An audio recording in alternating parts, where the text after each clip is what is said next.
All right, welcome everyone to today's edition of the Create, Engage, Succeed show. This is Mary Nunley with my co-host, Amadeus Nunley, and our special guest, Iain McMichael. Yes, and for those of you that have followed us for a while, you've probably realized that all of our guests are people that we've never actually met. But thanks to the internet, we have now expanded our network of friends, colleagues, associates, and just really cool people, because the likelihood of me getting over to the UK to meet Iain in person is slim to none, especially in the current environment. So with that, we first of all invited Iain because Amadeus and I like listening to his accent, but second of all, that's actually all they listen to. I'm pretty sure people buy my courses and work with me just for the accent. Certainly a lot of our American clients. That's probably a big part. Exactly. I should push that more in the marketing, shouldn't I? You really should. It's like, hey, if you want more of this. But the real reason we brought Iain on is because we have worked with him, and some of our clients have worked with him. And in the world of social media marketing and marketing in general, there is kind of two camps. And please jump in and correct me if I'm wrong, but there are the paid ads camp, and then there's the organic, no paid ads camp. And then you kind of got that hybrid of let's do a little bit of both. What I really like about Iain is that he focuses on the organic and less on the paid ads, although he certainly can help with a paid ad strategy. And we wanted to bring you on to talk about one of the things that our clients struggle with a lot, which is I've created this course and nobody's buying it. How do I get the word out? What do I need to do? And then we'll also talk a little bit about the world of being an entrepreneur, because it's not as easy as people think it is. So no, as we were just discussing, which one would you like first? Which one do you want first? Your choice. Your choice. Well, it's a big question, right? You've made something, and I would actually argue that the fault partially is you've made something, I think people want it, so I'm going to push it out there. I would usually argue for, hey, you actually want to be talking to your market as you're building something. Mm-hmm. Because you might think you've got a great idea, but an awful lot of people throughout time have thought they had great ideas. Yes. And they haven't spoken to anybody else about said ideas. And actually, when you take them into the market, turns out said idea wasn't a terribly good idea in the first place. Now, that doesn't mean that the core of the idea, or the root of the idea, was necessarily wrong. The problem that it solved was wrong. Sometimes it's about audience fit. Sometimes it's about adjusting that offer a little bit. And then, of course, there are the times when you think it's a big problem for everyone else. You start talking to people and you realize it's not really that big a problem for a lot of other people, in which case, you have to move on quite quickly. So in that way, there's a little bit of market validation, I guess, and market research. And I think some of the big mistakes I see with people are, one, not doing that, not talking to their audience. It's so important to talk to your audience. It doesn't necessarily mean that people know what they want. There's a big misconception there. I guess some people have this misconception. You can just ask people what they want. They'll tell you exactly what they want and give it to them. It's not always like that. I mean, that goes back to the Henry Ford quote, right? If I asked people what they wanted faster horses. Right. But that's all about the vehicle. And this is where we start getting really pedantic. I think part of the problem with marketing generally is marketers come up with a lot of jargon phrases because it sounds good and it sounds new, and they use that as part of the marketing. That's a really useful trick that you can use, is put a new name on something. People are like, oh, I need to know about that. It's shiny object syndrome, right? And you start getting attention off the back of it.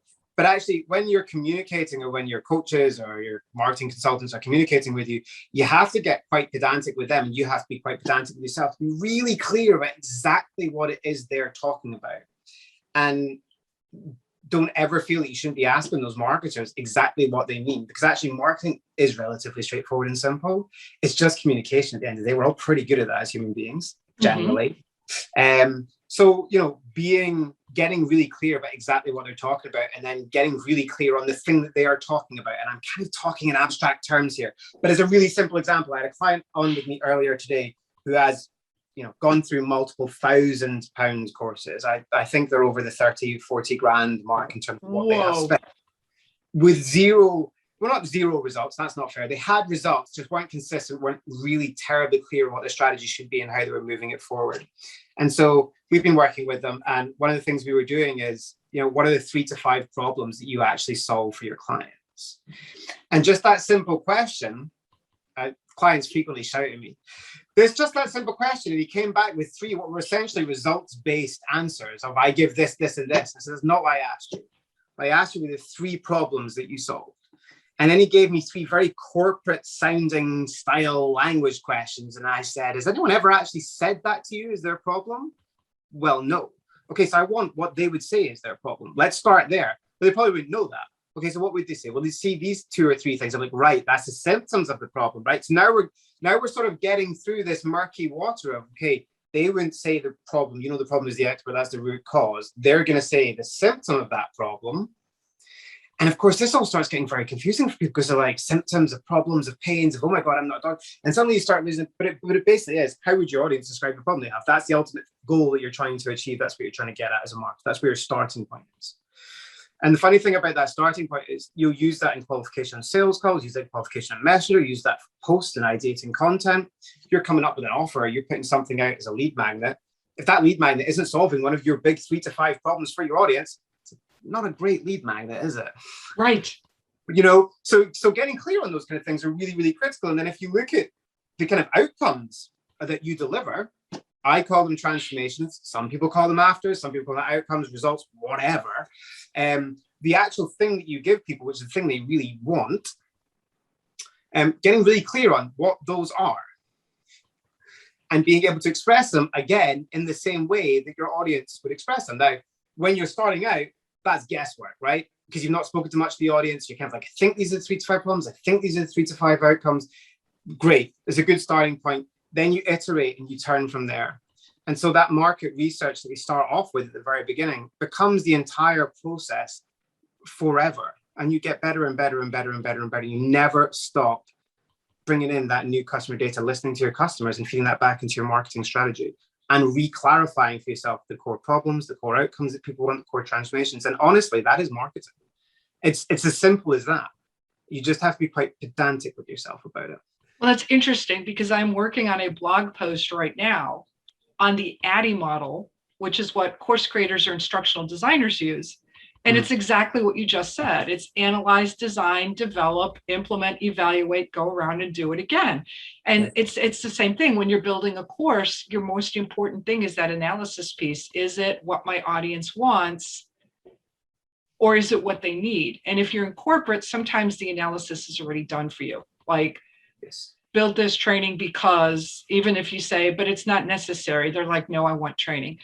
And I think with marketing, the analogy is the gurus or the folks that are out there that are like, oh yeah, if you just do what I say after you spend thousands of dollars with me, but there's no real analysis on my personal problem or my product. And so you're spinning your wheels and you're not getting the results. And so as you were saying that, I'm like, oh, that just sounds so much like the same thing we do as course creators.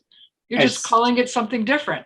You're bang on. It's almost a principle of life. If you look at software development cycles, it's the same as a software development cycle. If you look at project management, agile cycles, it's exactly the same thing as an agile cycle. Or even if we go all the way back to Eric Ries and you read the Lean Startup, which was what, 2005 maybe? Something like that, yeah. I remember reading it a while back, yes.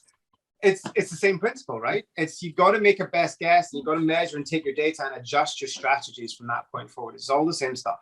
If you want to take it even further, it's the home cook.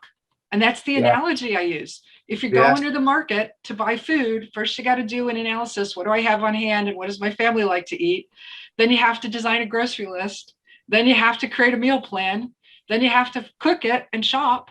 And then you go back and go, oh, they didn't like the spaghetti. What happened? So that's such a good analogy because you know what? The ingredients that you're feeding into the recipe, like I can give you a strategy for marketing that's going to work. But if you're not clear on your outcomes, those are your ingredients. You don't have that stuff right. Doesn't matter how you put the stuff together. It's going to be a disaster. Exactly. And of course, the flip side of that, with the tying this back into the business isn't easy, is if you don't actually put the ingredients in the damn pot and put the heat on, you're not going to get anything either. Exactly. Which is what happens with a lot of business owners who go for new information is they don't realize that if you just did that thing that you were told to do for an hour and a half every single day, you'd probably suck at it initially because everyone sucks at something they're new to. That's okay. Right. It's okay to suck. And if it feels uncomfortable, that's also okay because it's new to you. But you know what? It felt uncomfortable to me when I first got in a gym and started trying to do a deadlift. That is not a natural movement, right? That is not an easy movement to do. But it's okay to be rubbish at something and you build it over time. And then 3-4 years later, you're not breaking your back and you're lifting 180 kilograms. Right. It's the same thing with everything in life. But a lot of marketers, and I'm not saying that I'm any better than any of them, because I'm absolutely not. My case studies I put in front of clients are, hey, this person got a result in 24 hours. Because it is possible to do that, but that is not a normal result. And that's what I at least try to emphasize in sales calls with people, is that you can get those results if there's a lot of other stuff already in place in your business, but it's not typical. This is a typical time frame, and it might take you longer because your skill set might be poorer. You might not be that clear in your business. Right. Or you may just be a little bit uncomfortable with it. And therefore, when I ask you questions like, so how many conversations have you had this month? How many posts have you done? Et cetera, et cetera, et cetera. You kind of stare at me blankly and go, I've had 3 or 4 conversations. And I say, well, you were never going to do very well off the back of that, were you? Yeah. I mean, I read a statistic the other day that said if you have 15 conversations or 15 appointments, 10 conversations, you might get to actual calls or something. I mean, and again, I know it's going to vary a little bit by industry, but very 100%. rarely are you going to get 100% of everything. Like, I just look at our last month, we've probably had 15 or 20 sales calls, and we've got 5 or 6 potential clients that we're close to signing in addition to our existing clients. But that doesn't mean they're all going to sign tomorrow. Right. No, quite. I mean, I've got something in the pipeline right now that's been sitting there for 3 months. Corporate deal, designing a business development team for an accounting firm in the UK. There's 3 or 4 partners in that firm that need to be on board with that. It's going to, we're at first phase of that project. That's going to another 3-4 months. But yeah, that's it on the statistics. And actually, when you start playing with it, it then becomes a question of, depending on how they're coming through the funnel and how you're attracting them, do you start qualifying a little bit harder earlier on in the messages so you don't have to jump on those sales calls? What does that look like if you do that? And how many people do you lose before getting on a call where you might be able to be more influential and can soften the tone a bit, because Messenger can be a little bit harsh. And that's where, if you understand the principles of what you're doing, you can start to play with the funnel a little bit, and it becomes a bit more gamified, where you sit there and say, I know this is a topic that, becomes a bit more gamified, where you can sit and say, well, what happens to our variables if we change this? If we just change the language a little bit, how does that play out? And that is not just a business decision, I would argue, because that's a bit of a personal decision. I qualified quite hard because I didn't used to. And I got tired of being on conversations that went like this. I've got 0 leads, but I don't have any business problems. Everything's hunky-dory. Great. How many clients do you have right now? 0. Okay. And I got sick of having those conversations. Yes. And because I'm far too nice on sales calls, I would just sit and listen to them for 15 minutes to be polite, and then I close it off and I'm still on for 25 minutes, which is like the opposite of what I coach my clients to do. But I was just like, no, it's fine. Like, I'm not going to get anything else done in between this and the next call, because the other call's in 5-10 minutes. So, talk to me.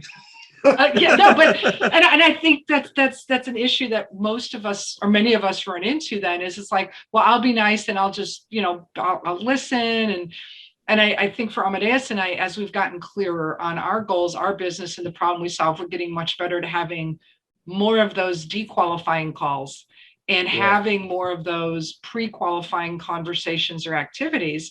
But it's hard, but we're starting to see it through our social media and through our live shows like this, and who's reaching out to us and that type of thing. Kind of off topic a little bit, but Amadeus wanted to get your insight on some of the social media stuff that's going on right now. Oh, go on. So I'm sure you're aware of Clubhouse and all the various versions of it. Yes. One of my people who I know was very big on telling me, oh, you should definitely get into Clubhouse. That's going to be the next big thing. And we bet him a bottle of wine. No, it's going to be dead soon. So how do you feel about that? Because we just want to hear some input from other people that are not. It's a trigger point. Like the bottom line is, business is built on relationships and trust. And I would argue that those relationships don't necessarily have to be about liking individuals, but that's maybe a separate point in conversation. Liking is somewhat useful, but you don't need to like somebody necessarily to want to do business with them, because you understand what they're going to be able to do for your business. And one of the areas that I think a lot of salespeople and marketing people get in trouble for is they're too heavy on the liking aspect, which is good to a point, but can stop them asking sometimes those difficult questions that actually need to be asked of clients that are on a call. So that's a bit of a side point, but there's like and trust. And I think the whole thing with Clubhouse and audio as well, it builds that liking and that rapport and that relationship better. And I'm like, does it? Because I tell you what, good rapport, really good rapport. And if you think about every single best friends that you've had in your life or interactions you've had, and you just suddenly clicked with somebody, 90%, 95% of those conversations and that rapport was built whilst asking quite difficult, challenging questions, sometimes very personal. And the rapport wasn't built before you asked those questions. The rapport was built because you asked those questions.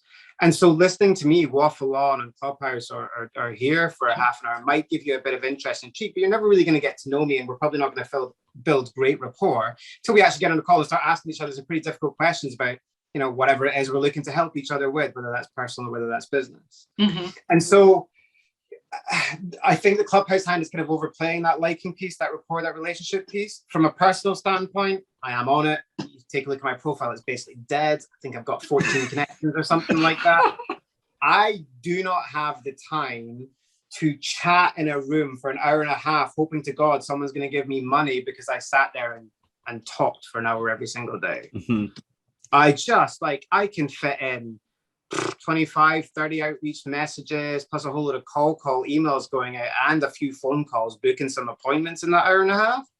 I'd rather do that. My time's precious. And if I've got extra time, I'm going to spend it with my wife. I'm going to spend it with my dog. Yeah, well, and it's good to hear you say that, because I mean, I got on Clubhouse when it first came out. I'm like, oh, this is kind of interesting. And then it's like, I could get the same information listening to a podcast or something if I'm there for information. And there was a few rooms I was in that was really cool with like some NASA scientists and stuff that was like way out of my realm of normal.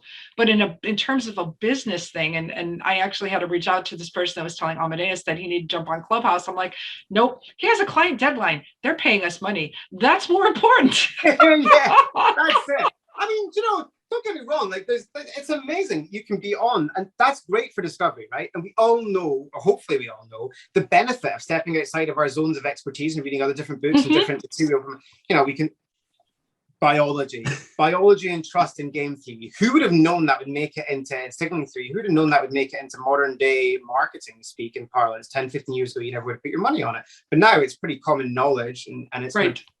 Come over into a lot of persuasion sciences. So it is really important to get that stuff. And that is fantastic. I suppose the core message is, you know, you can use any platform to build an audience. Right. Any platform you want. So long as you have an actual strategy and you're following some kind of process for it and you understand the principles behind the strategy you're using, then crack on and do it. And if Clubhouse is your thing, you know, great. Go for it. Trying to be on 1 million platforms at once is going to be a nightmare for a solopreneur or a small team. I don't advocate it for me. I don't do it for my clients. You know, it's just because it just becomes this complete content hothouse where the focus shifts from leads and sales, which is the only focus you'd ever have in marketing and sales, to content for the sake of content, for the sake of content, for the sake of content. And no, I like that. And I think too, a lot of problem to piggyback off of that, a lot of problem the solopreneurs have too, is that then, especially for the content creation ones, more so than just not getting out sales, they're also now not creating content because they're sitting there trying to get people to be interested in content they have, but now they're not developing, they're not getting new sales, and they're really stagnating because they got to talk. Yeah, that's it. That's a really interesting point, actually, because it's essentially it's a dopamine hit, right? It feeds that dopamine impulse that we all have, which is a dangerous thing. You have to be careful of it in yourself, because when you get that feedback loop, you're screwed, because you're essentially getting the dopamine hit from that when you're not getting it from your leads and your sales, because that's not your focus and that's not where your attention goes. So actually, it's quite a profound impact on the way that you then act in the business. That's a good point. Great point. Very good. So we're almost out of time already. This has been the fastest half hour. I have barely got started on my rant. Yeah, well, we will definitely have you back, and we will do rant part 2. But we do like to let our audience know, where they can find you and how they can work with you, or if you have some other pieces of wisdom that you would like to share with folks. This is your opportunity. Well, I'll tell you what, I'm going to do something a little bit different here. I'm going to practice a little bit what I preach. So look, you can find me on Facebook as Iain Gordon McMichael. You can find me on LinkedIn, or you can find me at igmventures.com. It's my initials, igmventures.com. We joke it's adventures, which is terrible. But anyway, We do have that trademark in the UK. So you can go and find me there. There's plenty of programs. You can jump on a call. We can chat. But in terms of a lead magnet for you lovely people, why don't you tell me what your biggest problem with social media is? And the more specific you can be with that problem, let us know in comments. And I will create something for you, specifically for this audience, that matches the most voted or the most repeated problem that you can all go off and use immediately. And that's going to include a little bit of theory, because I love my theory, my principles, but it's going to be practical in terms of here's exactly how you need to apply these things. And I will give you some skeleton scripts depending on what you ask for as well. Oh, I love it. That's fantastic. We've got a lot of folks that I think will be tempted to watch the entire episode because of that. Well, there we go. If you let us know in the comments, and we'll create something bespoke for you that actually fits for this audience and exactly what you need to get you moving. That's fantastic. And so what are your last words of wisdom about social media? Spend the hour and a half a day growing your business, even if it feels like it sucks in the beginning. Very quickly it'll get easier. Very quickly it'll get easier. And the more you get into it, you'll start to develop a process for it. And before you know it, you're doing it with a coffee, you're sitting in the sun. It's not the worst thing in the world. You're actually enjoying some of the conversations you're having. Just do it. Just do it. I love it. I love it. And I don't know why I've got the Spice Girls song, Tell Me What You Want, stuck in my head from this entire conversation. Oh, my wife loves the Spice Girls, so maybe that's really appropriate place to finish. As we're talking about, what does your audience want? What do you want with your business? And that's the song that keeps playing through my head. What you really want. Oh, and then we'll just change the words for marketing a little bit. That's embarrassing, isn't it? I'm actually going red for knowing the chorus for that. Oh, Lord. I'm not going to live that down. Hey, your wife has trained you well. That's excellent. So anyway, thank you so much for joining us on today's episode of the Create, Engage, Succeed Show. This is your co-host, Mary Nunley, and Amadeus Nunley, with our phenomenal guest, thank you, Iain McMichael. And we will also be posting this on YouTube soon. So thank you everyone for watching, and we'll see you next time. Bye. Bye-bye.